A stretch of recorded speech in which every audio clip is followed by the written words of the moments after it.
This is lesson 4 for Scratch. So first go to scratch.mit.edu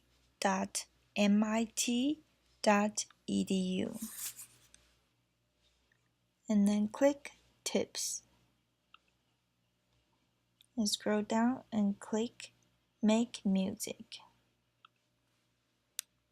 and then click Play to look at the instruction video.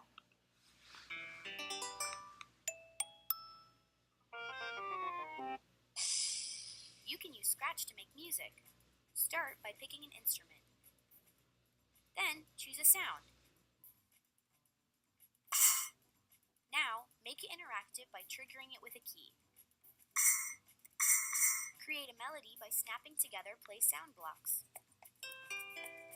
Try adding your own sounds by using the record feature. There are so many possibilities.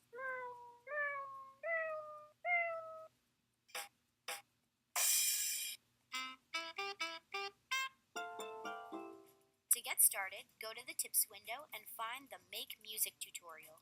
What will you create?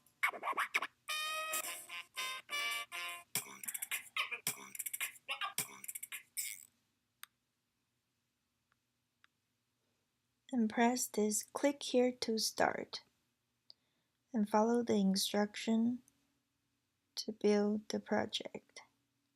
Enjoy!